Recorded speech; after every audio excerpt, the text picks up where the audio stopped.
Hello friends, मैं विशाल और आप हैं मेरे चैनल अपने केमिस्ट वाले। तो फ्रेंड्स, पिछले लेक्चर में हमने जाना था कार्बनिक यौगिकों का इतिहास। उससे रिलेटेड कुछ बातें हमने किए थे और हमने पढ़ा था कि कार्बन में श्रृंखलन का गुण क्यों पाया जाता है, कार्बन की चतुस्संयोजकता क्या होती है। तो आज हम इस लेक्चर में जानेंगे कार्बनिक यौगिकों की आकृतियां, जिसमें हम क्या पढ़ेंगे, संकरण। संकरण से रिलेटेड बात करेंगे, संकरण क्या है, संकरण के बाद कक्षकों में क्या परिवर्तन आता है और उससे रिलेटेड कुछ क्वेश्चन करेंगे। तो चलिए फ्रेंड्स, शुरू करते हैं। तो फ्रेंड्स, बात करो इस कार्बनिक यौगिकों की आकृति की, तो एनसीईआरटी के पेज नंबर 323 में दे रखा और यूनिट 12 पे, ये हिंदी के बुक के अकॉर्डिंग है, ठीक है। तो कार्बनिक यौगिकों की आकृति में हम सबसे पहले जो हेल्प करता है वो संकरण करता है। तो जानते हैं क्या है संकरण। तो देखिए, अकॉर्डिंग टू पॉलिंग एक साइंटिस्ट थे, उन्होंने क्या बताया कि जब संकरण होता है तो शुद्ध कक्षक संयोजित होकर समतुल्य कक्षकों का समूह बनाते हैं। इन कक्षकों को संकरण कक्षक कहते हैं। वन निर्माण में संकरित कक्षकों का प्रयोग करते हैं, इस घटना को संकरण कहते हैं। अकॉर्डिंग टू पॉलिंग ने क्या बताया कि जब एक शुद्ध कक्षक आपस में संयोजित होता है और एक समान लेवल एनर्जी का वापस से पुनः कक्षक बनाता है, तो इस कक्षा को संकरित कक्षक कहते हैं और इस सारी घटना को संकरण कहते हैं। तो देखिए, होता क्या है, बंध निर्माण के समय हमेशा परमाणु शुद्ध अवस्था में नहीं होते, वो आपस में संकरित अवस्था में होकर बंध निर्माण करते हैं। तो चलिए हम जानते हैं संकरण के प्रकार। तो दोस्तों, संकरण mainly first sp, sp2, sp3, sp3d, sp3d2, sp3d3, dsp2 और d2sp3 होता है। मेनली हम इसमें केवल sp, sp2, sp3 को पढ़ेंगे, क्योंकि कार्बनिक यौगिकों की आकृतियों में इन्हीं संकरण पाए जाते हैं। अच्छा, चलिए बात करते हैं मेन मुद्दे पे कि sp क्या है। तो देखिए फ्रेंड्स, जब s कक्षक एक और एक p कक्षक आपस में संकरित होता है तो उस संकरण को sp संकरण कहते हैं।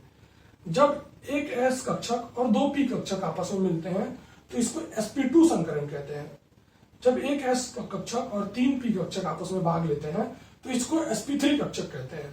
तो फ्रेंड्स, आई होप इतना आपको समझ में आया होगा। आप इसको नोट डाउन कीजिए, फिर हम अगले पॉइंट में बात करेंगे कि sp संकरण क्या है, इसके एग्जाम्पल पढ़ेंगे और ये कैसे होता है, sp2 क्या है और sp3, और संकरण के डेफिनेशन को भी हम बाय डायग्राम के थ्रू समझेंगे। तो आप नोट कर लीजिए, मैं पॉज करके तब तक आगे लिखता हूं। आई होप आपने ये नोट कर लिया होगा। तो चलिए अब हम संकरण को समझते हैं कि संकरण कैसे होता है।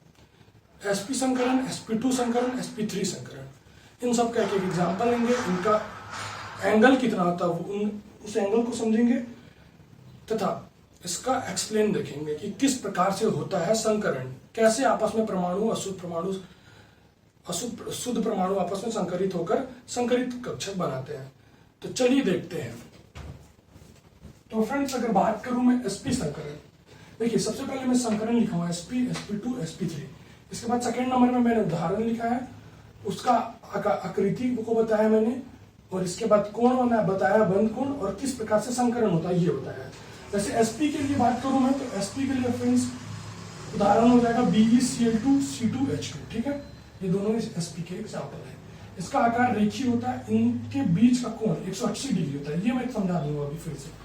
sp2 में सेम ऐसे BeCl3C2H4, इसका संरचना कैसा होता है, त्रिकोणीय होता है, एंगल कितना होता है 120 डिग्री। उसी प्रकार sp3 का बात करूं तो इसका एग्जाम्पल CH4H2 हो जाएगा, ये चतुष्फलकीय होता है और इसका जनरली एंगल 109 डिग्री 28 कला होता है, बट H2O का 107 डिग्री होता है, ठीक है। उसके पीछे रीजन है, लेकिन ये सामान्य मैंने एंगल लिखा है, एक्सेप्शनल की बात मैंने नहीं किया। चलिए अब देखते हैं किस प्रकार से संकरित कक्षक आपस में बनते हैं। तो चलिए मैं एक एग्जांपल ले लेता हूँ, BeCl2, ठीक है। मैंने लिया BeCl2 कैसे बनता होगा संकरित कक्षक में। तो चलिए सबसे पहले मैं क्या करूंगा, बेरिलियम का एटॉमिक नंबर लेके उसका कॉन्फ़िगरेशन लिखूंगा। तो ये क्या हो जाएगा 1s2 2s2, ठीक है। ये 4 हो गया, एंड क्या हो गया 2p, ठीक है। 2p में अभी 0 कक्षक है। अब मेरे को क्या करना है कि इनका समान ऊर्जा बोले तो सेम कोष वाले को, सेम कोष की एनर्जी सेम होती है। देखिए 2 समान ऊर्जा वाले कक्षक भी आपस में संकरण में भाग लेते हैं। तो चलिए अब क्या करूंगा, इसका मैं पहले इसका 2s2 का पहले मैंने यहाँ पे इलेक्ट्रॉन भर देना है। तो ये क्या हो जाएगा 1 2 और p में 0 है, तो मैं क्या करूंगा, आपको पता होगा फ्रेंड्स कि p में 3 कक्षक होते हैं और ये कैसे होते हैं, px py एंड pz के फॉर्म में होता है। ठीक है फ्रेंड्स, ये कौन सा है 2s2 एंड 2p0। तो देखिए सामान्य अवस्था में इसमें एक भी इलेक्ट्रॉन नहीं है। ठीक है फ्रेंड्स, p में एक भी इलेक्ट्रॉन नहीं है, s में 2 इलेक्ट्रॉन है। जब ये उत्तेजित होता है फ्रेंड्स तो क्या होता है, यहाँ से s से एक इलेक्ट्रॉन यहाँ चला जाता है और यहाँ पर एक इलेक्ट्रॉन चला जाता है। तो कुल मिला के ये कैसा हो जाता है कि ऐसा बन जाएगा और px में एक इलेक्ट्रॉन चला जाएगा। अब ये समान ऊर्जा के हो गए। तो अब ये क्या करेगा, अब इसके दो कक्षा आपस में भाग ले लेंगे तो ये आपस में एक हो जाएंगे, कुछ ऐसा बन जाएंगे। ठीक है फ्रेंड्स, तो इनमें एक इलेक्ट्रॉन और इसमें एक इलेक्ट्रॉन, समान ऊर्जा के हो गए। ये Be क्या बाह्य कोश इस प्रकार से अपना इलेक्ट्रॉन का विन्यास प्रदर्शित करने लगता है। अंत में 2 क्लोरीन के साथ ये रिएक्ट कर लेगा, तो 2 क्लोरीन परमाणु आएंगे, इनके साथ संकरित हो जाएंगे, बस। तो इस प्रकार संकरण होता है। ठीक है फ्रेंड्स, तो याद रखिएगा संकरण में हमेशा समान ऊर्जा वाले परमाणु भाग लेते हैं। अगर आपको ये समझ में नहीं आया होगा, आई होप करता हूं कि ये समझ में आया हो, नहीं आया हो तो मैं चलिए एक और एग्जांपल ले लेता हूं। BeCl3 में कैसा संकरण होगा, तो चलिए BeCl3 के ऊपर देखते हैं। अगर बात करूं BeCl3 की, बोरोन टेट्राक्लोराइड, तो आप जानते हैं कि बोरोन का एटॉमिक नंबर कितना होता है, बोरोन B5। अगर इसका इलेक्ट्रॉनिक विन्यास कीजिएगा 1s2 2s2 एंड 2p1। ठीक है, इसके बाह्य कोश में कितने, एक इलेक्ट्रॉन p के बाह्य कोश में। तो चलिए सबसे पहले मैं समान ऊर्जा वाला फिर से लूंगा परमाणु।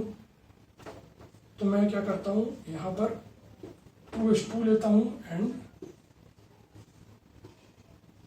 p में कितने हैं फ्रेंड्स, px py pz।